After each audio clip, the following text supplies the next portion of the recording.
Bienvenue sur cet épisode de nos parties de jeux de rôle enregistrées de Monster of the Week.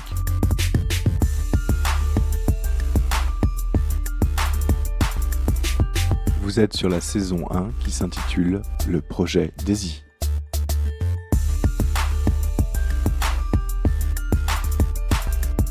Afin de mieux apprécier ce podcast, nous vous conseillons d'écouter la présentation des personnages et de prendre les épisodes dans l'ordre.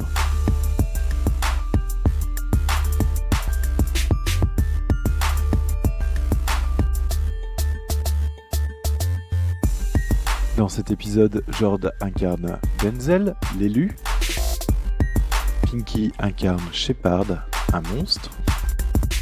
Et Ben incarne Renard, un parano. Je vous laisse maintenant profiter du podcast. Amusez-vous bien.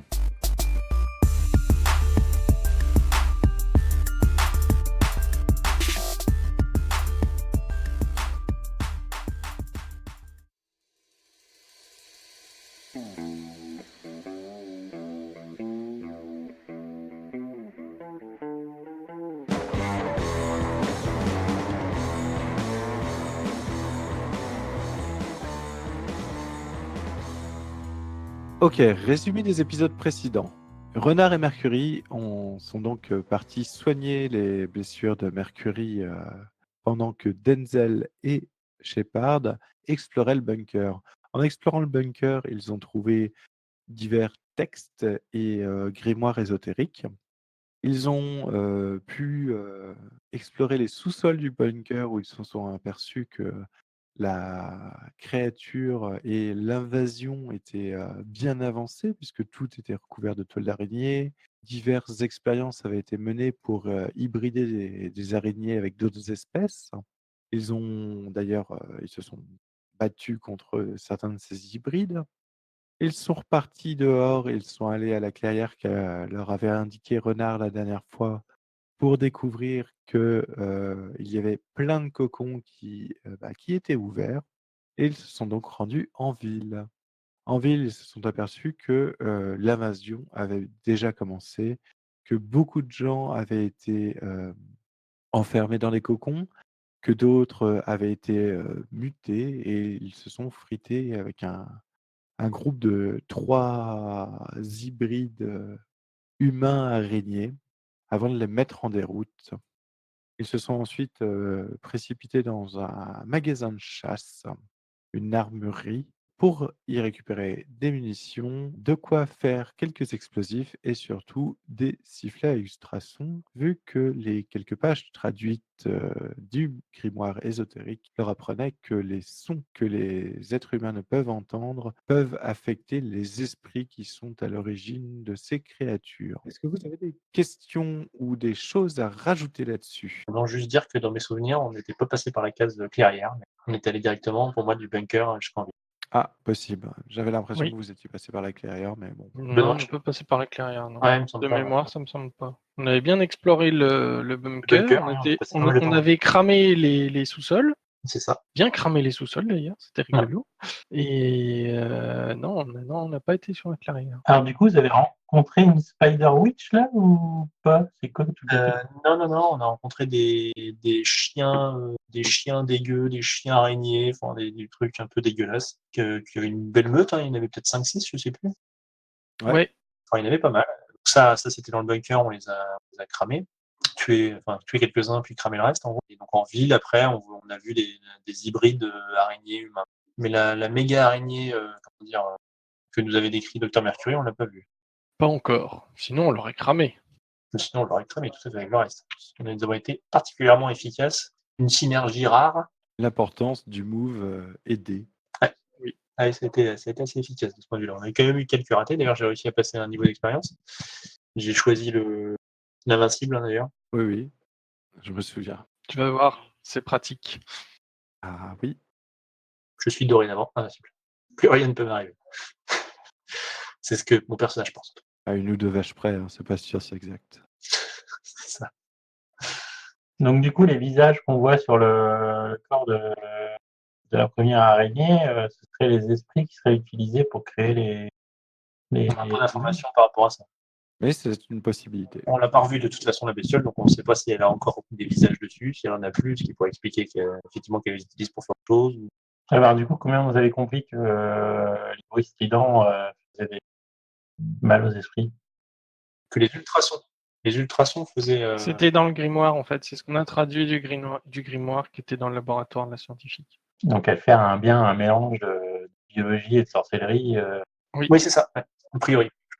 Tout à fait, tout à fait. Mais là, on est un petit peu dans la. Enfin, de toute façon, on n'en est plus trop, comment dire, aux recherches et la science, là, c'est plein chaos dans la ville, quoi. Il y a des monstres partout, ça massacre partout, c'est l'horreur. Là, c'est l'action qui va primer, certainement. Voilà, ça y est de l'avoir de la cruauté, là. D'ailleurs, du coup, Shepard, je te propose qu'on essaye de retrouver nos amis Dr Mercury et Renard, puisqu'on a peut-être besoin d'eux, surtout que là, on ne sait pas trop quoi faire, à part foutre le feu à toute la ville. Ça peut être sympa de cramer toute la ville, non? Avec nos cocktails Molotov nouvellement créés, je crois pas qu'on ait de lead à suivre, je sais plus. Je pense pas qu'on savait où aller, là. Non, je ne crois pas non plus. On est un petit peu sortis tel deux héros de jeux vidéo de l'armurerie de Raccoon City. Ah non, merde, c'est pas ce pays, les villages là. Non, Raccoon City, c'est moins sympa encore. Du coup, en fait, peut-être que Renard va nous apprendre ce qu'il a fait avec le docteur Mercury. Je sais pas si on va voir tous les éléments, tous les détails. On va pas savoir s'il lui a astiqué la lance. Hein. Peut-être que tu peux nous expliquer effectivement ce que vous avez fait, où tu en es, et ce genre de choses. Sachant que donc, comme j'ai décrit, la ville a été complètement infestée, les gens aussi. Qu'as-tu fait? Bien, c'est une très bonne question et je te remercie de l'avoir posée. Candidat suivant, s'il vous plaît. J'ai déjà perdu 10 minutes à repousser les avances de Dr Mercury qui tenait absolument à me prodiguer ses soins et à me déshabiller pour ça.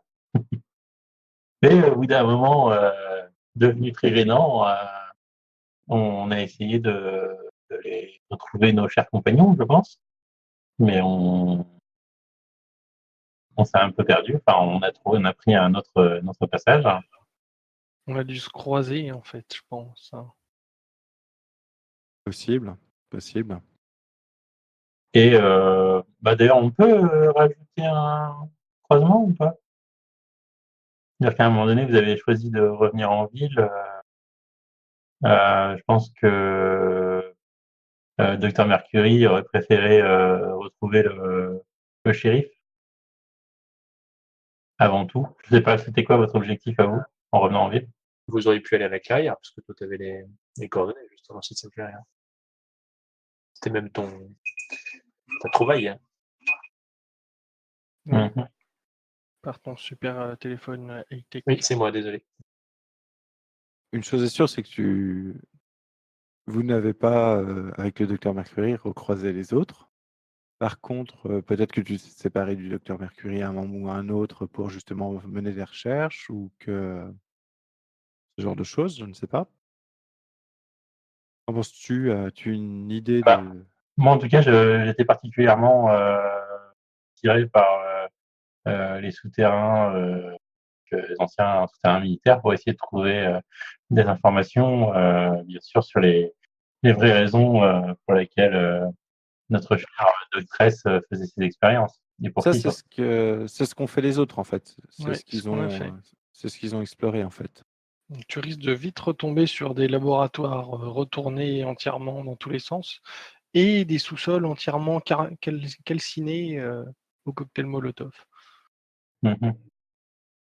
Non, à l'essence d'ailleurs, on les avait cramés. l'essence, L'essence, ouais. on avait Ouais, récupéré de générateur, l'essence des générateurs. Générateur électrique. Ça sentait bon. J'aime bien moi, les araignées grillées. Bon, j'aurais quand même essayé de fouiller derrière vous pour essayer de trouver des preuves, mettant sur le dos, évidemment, une société secrète qui aurait cherché à effacer ses traces. Hein. Et j'ai perdu du temps à fouiller des restes calcinés. J'aurais repris ma route vers la carrière, toujours en retard. Mais on peut peut-être aller à la clairière, nous aussi, histoire de enfin, pas de le retrouver, mais de chercher des indices. On savait qu'elle était par là. La ville est infestée de trucs. Voilà, on s'est peut-être dit, on va essayer de retrouver peut-être quelques-uns de nos camarades qui ont peut-être été chopés par l'araignée en chef. Parce que là, en fait, pendant que vous fouillez, donc, si j'ai bien compris, Renard et Mercury donc, sont retournés jusqu'au bus, fait quelques soins, et ensuite, donc Renard, tu as dû laisser Mercury dans le bus pour retourner au bunker. À ce moment-là, le bunker était vide, donc tu as fouillé, trouvant tout plus ou moins renversé, déjà fouillé par tes petits camarades avec une odeur de brûlé, et d'ailleurs le sous-sol encore en feu, donc tu n'as pas pu rester très longtemps. Avec quelques tas de cendres au pied de l'escalier. Et donc tu serais reparti vers la clairière que ton algorithme avait réussi à identifier, pour t'apercevoir donc du coup qu'il y avait plein de cocons de taille humaine qui étaient ouverts de l'intérieur. Tu veux dire qu'ils étaient sortis des cocons Et ouais, et l'intérieur des cocons était vide? ouais, Ouais, ça fait un moment que D'accord. j'ai chopé des mecs, en fait. Ouais. ouais. Et donc peut-être que c'est à ce moment-là que Renard a décidé de se rendre en ville Oui. Ça peut être une idée. pour voir ce qui s'y passe. Peut-être que son algorithme a peut-être détecté le fait qu'il y avait des coups de feu et certaines bagarres en ville. Oh, même pas besoin. Hein. Oui, il n'y a pas besoin d'algorithme. Quand une tripotée de bestioles naissent, il faut les nourrir. Du coup, Bon, on peut se retrouver au bus, constatant que. ou carrément à la sortie du magasin, hein. Ok. Ça marche aussi. Puisque là, entre les coups de feu que vous avez tirés, puis la cavalcade vers le magasin, je pense que Renard a pu retrouver votre trace et Avec les quelques cadavres qu'on a laissés, oui. D'ailleurs, je crois que le dernier magasin qu'on a fait, c'était un magasin de spiritueux pour faire les cocktails Molotov. oui, tout à fait. Je valide. Donc si ça vous va à tous, Très bien. Donc nous sortons des armes dans une main, des sacs remplis de cocktails Molotov dans l'autre. et vous voyez Renard s'avancer vers vous. Mais Renard, qu'est-ce que tu fous? T'étais où? Pour rappel, la ville, malgré le fait que vous soyez en plein jour, d'étranges nuages sombres se sont accumulés tout au-dessus de la ville. Les toiles d'araignées sont omniprésentes, des petites araignées gambadent à peu près partout, des formes à moitié recroquevillées sautent à travers les ruelles, voire de bâtiment en bâtiment. Bref, autant vous dire que Ça grouille. L'atmosphère est sombre. En fait, la question qu'il faut se poser, c'est est-ce qu'on peut encore sauver quelque chose? Nos culs? Ouais, mais bon, il y a encore certainement quelques innocents qui traînent en ville. Là. Est-ce que du coup, tu peux nous raconter un petit peu ce que tu as vu, d'où tu viens et ce que tu y as vu? Mes amis, je crains que je ne puisse qu'avouer mon échec. J'ai passé une partie de ma vie à traquer nos ennemis, nos vrais ennemis, le complot. J'étais persuadé que c'était probablement des reptiliens, mais la vérité, c'est que c'était des araignées. Ils s'étaient bien déguisés, les salauds. Faut te dire que s'ils saignent, ils peuvent mourir. Oui. Allons buter ces salopards d'étrangers. c'est horrible. Je me suis retenu d'en dire une là. C'est très alien, c'est très étranger. Je veux dire. En fait, Renard, il a un t-shirt Make America Great Again, tu sais, sous sa chemise. Je pense aussi. Ok. Que comptez-vous faire? Qu'allez-vous faire? Donc Renard nous a expliqué qu'il avait trouvé les cocons ouverts de l'intérieur et vides. Ah, ce qui explique le bazar ici, comme il l'a dit tout à l'heure, ils veulent se nourrir, donc ils sont ici. Effectivement, j'ai été à la carrière et ils ont dévoré absolument. Enfin, il y avait combien de cocons avec eux d'ailleurs? C'est une info utile, je pense. Oh, il y avait une vingtaine. Du coup, il y a une vingtaine de bestioles qui sont nées et qui doivent probablement se nourrir dans les villes autour. Alors, par contre, il me semble bien qu'il y avait plusieurs villes autour avec un peu de chance. Les 20 ne sont pas dans cette ville. Trio. Oui, Mais alors, si tu regardes un petit peu autour de nous, il y a plein de cocons, encore plein là. Ouais, mais c'est des gens mangés, des cocons de gens mangés. Ben, c'est pas bien. On sait pas trop. On devrait peut-être en décrocher un alors. Je sors mon 357 Magnum. La question qu'il faut se poser, c'est est-ce qu'on peut attirer tous les monstres au même endroit pour les buter? Parce que là, si ça commence à partir dans tous les sens, qu'en plus ils arrivent donc non seulement à se nourrir, mais qui sait, peut-être à contaminer d'autres personnes, ça ne va faire que s'étendre. À Voilà, se multiplier. on est cuit là.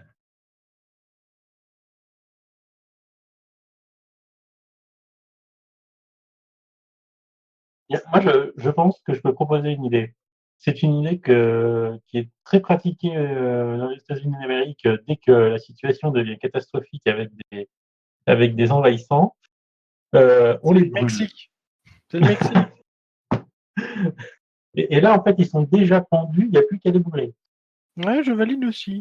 Évaluer une situation qui craint. Alors attends, parce que j'ai plus. Je sais plus où c'est que j'avais. Ah oui, si, c'était. Tiens, je suis bête. C'est 2d6 c'est avec plus quoi? pluté. C'est avec quoi? Cool? Sharp. Avec Charles. Ouais, dommage. Eh bien, voilà, je vais cocher une case d'expérience. Ok. J'ai bien Alors, compris. Magellan. En cas d'échec, vous mais jugez de la situation et dévoilez les détails tactiques à vos ennemis. Moi, Ok, je pense ok. qu'il faudrait. Donc, je parle peut-être un peu fort, hein, mais je pense qu'il faudrait qu'on essaye de réunir tous les ennemis au même endroit, peut-être en attirant leur maman, l'espèce de reine araignée là. Elle a peut-être. Enfin, ce que je pensais faire, c'était réussir à la trouver, à la mettre en danger, peut-être pour qu'elle appelle à l'aide toutes ces bestioles qu'elle a créées et qu'on fasse d'une pierre 21 coups. Mhm. Ça peut être une idée. D'accord. Je pense que s'il y a des œufs dans le truc pendu, le plus simple, c'est d'attaquer aux œufs. Oui. Merde, pas contre les enfants. Moi, je propose qu'on éclate tous les œufs qu'on croise, savoir si c'est encore vivant ou pas dedans. Je veux pas savoir. On Je suis fait, cruel, de toute on fait façon. tomber les corps et on les crame, quoi. Ah, mais moi, je laisse les trucs pendus et je les fais cramer. Ouais. Je m'amuse même pas à les décrocher, quoi. Alors que vous êtes en train de discuter de la meilleure façon d'attirer et de détruire ces créatures, vous remarquez que les différentes plaques d'égout qui entourent la position à laquelle vous êtes sont projetées en l'air et que des bruits semblent provenir des égouts de plus en plus forts. Que faites-vous? Un peu d'action. Bon, bah, je sors un petit cocktail mollo et je le mets dedans. Je l'allume, hein, bien sûr. Je sors aussi un cocktail Molotov, mais je me prête plus à le lancer que. Pour l'instant, je me prête à le lancer. Je sors mon 357 Magnum. Ok. Je file un cocktail Molotov à mi-renard, s'il le souhaite. Je le saisis de la main gauche. Ok. Donc Renard, Denzel, vous observez et vous êtes prêt à lancer vos cocktails Molotov, voire tirer sur les premières choses qui déboulent. Tandis que toi, Shepard, en fait, toi t'y vas. Ah, moi, j'attends. Je pose pas de questions. De toute façon, là, pour moi, il n'y a plus grand chose de vivant. Et si de toute façon, ça fait des bruits d'arachnéides, je brûle tout. Bah vas-y, fais-moi un petit jet d'agir sous la pression. C'est un 10. Oui. Quel homme. Ah, c'est beau. Alors que sur un 10+, vous remplissez l'objectif que vous étiez fixé. Donc alors que tu approches de la plaque d'égout, tu vois effectivement plusieurs formes arachnéennes et humanoïdes et arachnéennes qui te regardent et se précipitent pour grimper l'échelle. Que fais donc raconte-moi ce qui se passe, raconte-moi ce que tu fais. Eh bien, je m'approche, je les vois donc en bas de l'échelle, et là, je sors, j'allume avec mon cigare le cocktail Molotov, et je leur dis allez, santé! Je leur balance à la gueule.